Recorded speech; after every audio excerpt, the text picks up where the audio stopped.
नमस्कार, आपका Wamiqa commerce academy पर स्वागत है। आज इस वीडियो के माध्यम से नया चैप्टर स्टार्ट करने जा रहे हैं। आपका चैप्टर रहेगा ये ऋण पत्रों का निर्गमन एवं मोचन या शोधन। इस वीडियो के माध्यम से आज केवल ऋण पत्रों के निर्गमन यानी इश्यू के बारे में बात करेंगे। रिडम्पशन के संबंध में नेक्स्ट वीडियो में बात करेंगे। आज ऋण पत्रों के निर्गमन के बेसिक परिचय के बारे में जानेंगे। निर्गमन क्या होता है, ऋण पत्रों का निर्गमन क्यों किया जाता है, ऋण पत्र क्या होता है, ऋण पत्रों के कितने प्रकार होते हैं, वो निर्गमन किस प्रकार से किया जाता है, उन चीज़ों का आज डिटेल से देखेंगे। देखिए, सर्वप्रथम क्या होता है कि प्रत्येक कंपनी होती है, उसको वित्त की आवश्यकता होती है, ठीक है? अब वित्तीय आवश्यकताओं को पूरा करने हेतु कंपनी द्वारा जनता में या निजी तौर पर शेयर जारी किए जाते हैं। अब शेयरों में इक्विटी शेयर और प्रेफरेंस शेयर होते हैं, लेकिन कई बार कंपनी की वित्तीय आवश्यकताएं शेयरों से पूरी नहीं हो पाती है, शेयर राशि से पूरी नहीं हो पाती है, तो कंपनी द्वारा ऋण के रूप में डिवेंचर्स इशू किए जाते हैं। यानी डिवेंचर्स एक तरीके से दीर्घकालीन ऋण होता है। तो वित्तीय आवश्यकताओं की पूर्ति करने हेतु कंपनियों द्वारा डिवेंचर इशू किए जाते हैं, ठीक है? पब्लिक में किए जाते हैं या निजी तौर पर जारी किए जाते हैं, ठीक है? अंशों के निर्गमन द्वारा कंपनी की दीर्घकालीन वित्तीय आवश्यकताएं पूरी नहीं होने पर वित्त के लिए ऋण पत्रों का निर्गमन किया जाता है। यह निर्गमन निजी तौर पर सार्वजनिक रूप से जनता से प्राप्त किया जाता है।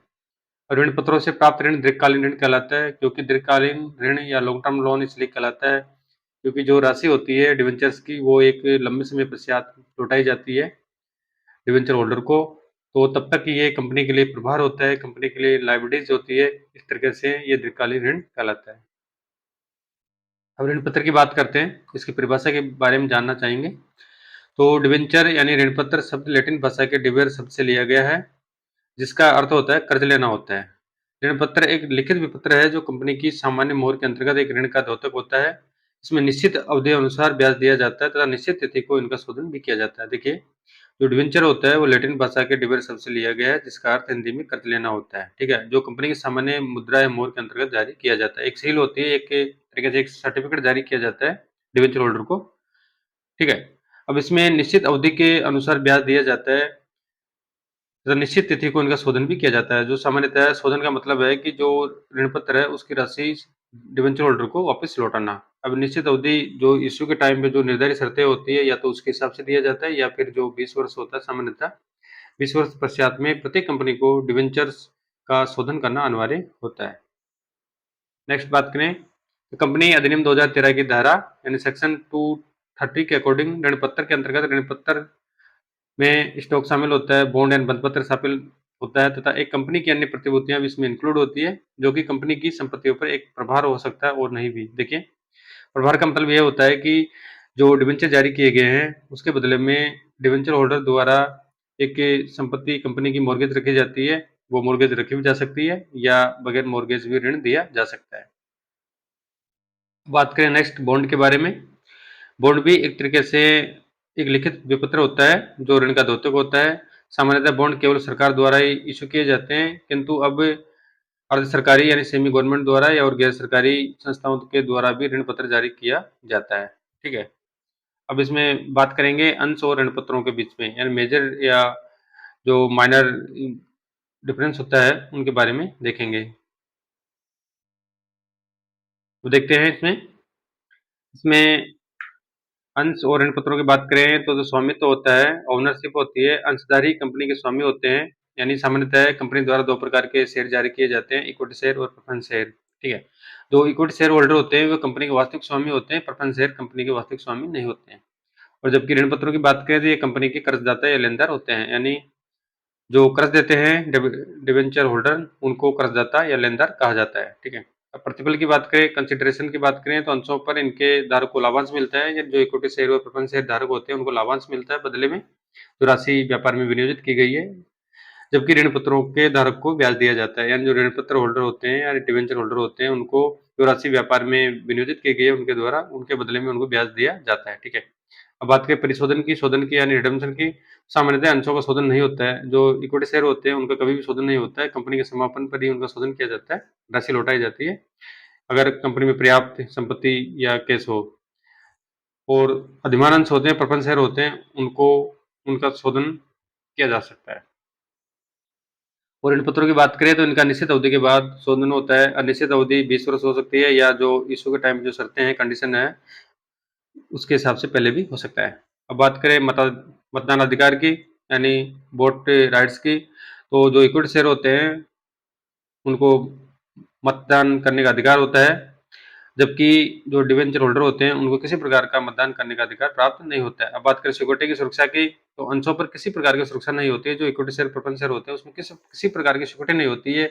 जरूरी नहीं है कि उनको हर वर्ष हमेशा प्रॉफिट में हिस्सा मिले, ठीक है।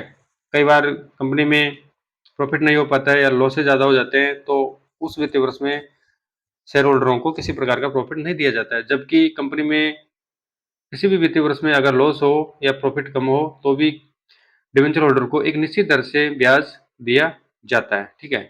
यानी जबकि ये कंपनी के असेट्स पर प्रभार होते हैं, अतः इन पर सुरक्षा प्राप्त होती है। यानी जो कंपनी की संपत्ति होती है उनको एक तरीके से मॉर्गेज रखते हैं, उन पर प्रभार रखते हैं, तो इनकी सुरक्षा अधिक रहती है। अब बात करें चेंजिंग की, तो अंशों को ऋण पत्रों में कभी भी चेंज नहीं किया जा सकता है। जो इक्विटी शेयर प्रेफरेंस शेयर होते हैं उनको कभी भी कंपनी विधान के द्वारा चेंज नहीं किया जा सकता है। कंपनी विधान में स्पष्ट नियम है कि अंशों को ऋण पत्रों में कभी भी चेंज नहीं किया जा सकता है, जबकि जो डिवेंचर होते हैं उनको अंशों में परिवर्तित किया जा सकता है अगर विधान में ऐसी व्यवस्था बनाई हुई हो तो, ठीक है। अब बात करते हैं ऋण पत्रों के प्रकारों के बारे में, यानी डिवेंचर्स के टाइप्स कितने प्रकार के होते हैं। सामान्यतः डिवेंचर्स 5 प्रकार के होते हैं। पहला तो होता है सुरक्षा के आधार पर, अवधि के आधार पर, मोचन की विधि के अनुसार, कूपनदार और पंजीकरण के आधार पर, ठीक है। इनका वन बाय वन इनको देखते हैं। तो सुरक्षा के आधार पर देखें तो ऋण पत्र 2 प्रकार के होते हैं। एक तो होता है सुरक्षित ऋण पत्र, एक होता है असुरक्षित ऋण पत्र। यानी सुरक्षित ऋण पत्र वे ऋण पत्र होते हैं जिन पर एक निश्चित दर से ब्याज दिया जाएगा और उनका निश्चित अवधि के पश्चात में उनका मोचन किया जाएगा, जबकि असुरक्षित ऋण पत्र इसका विपरीत होता है। अब बात करें अवधि के आधार पर, तो अवधि के आधार पर 2 प्रकार के ऋण पत्र होते हैं। एक तो होते हैं मोचनीय या शोधनीय ऋण पत्र, एक स्थायी शोधनीय ऋण पत्र, ठीक है।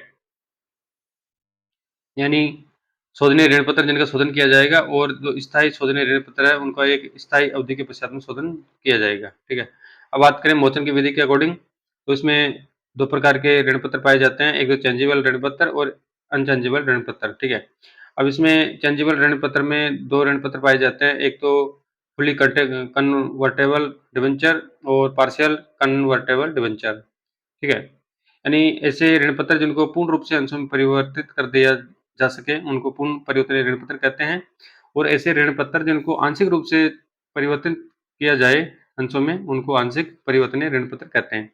और लास्ट है अपरिवर्तनीय ऋण पत्र, यानी ऐसे ऋण पत्र जिनको कभी भी अंशों में चेंज नहीं किया जा सकता हो। नेक्स्ट है आपका कूपनदार ऋण पत्रों में 2 प्रकार के ऋण पत्र होते हैं। एक तो होता है शून्य कूपन दर और एक होता है विशिष्ट कूपन दर। और लास्ट है आपका पंजीकरण के आधार पर देखें तो ऋण पत्र 2 प्रकार के होते हैं। एक तो होता है पंजीकृत ऋण पत्र, एक होता है अनरजिस्टर्ड वाहक ऋण पत्र। यानी पंजीकृत ऋण पत्र जिनका पंजीकरण कर लिया जाता है और जो इसकी विपरीत स्थिति होती है उनको अपंजीकृत वाहक ऋण पत्र कहा जाता है, ठीक है। अब बात करते हैं ऋण पत्रों का निर्गमन किस प्रकार से किया जाता है। देखो, जिस प्रकार से शेयर का ऋण पत्र जिस प्रकार से शेयरों का निर्गमन किया जाता है उसी प्रकार से ऋण पत्रों का निर्गमन किया जाता है।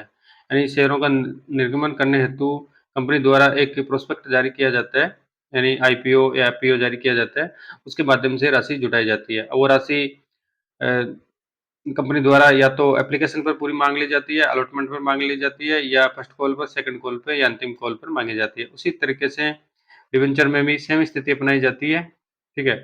ऋण पत्रों के निर्गमन की प्रक्रिया ठीक वैसी होती है जैसे कि अंशों के निर्गमन पर होती है। भावी या अभिप्रेरित निवेशक कंपनी द्वारा जारी किए गए विवरण पत्र के आधार पर ऋण पत्र के लिए आवेदन करता है।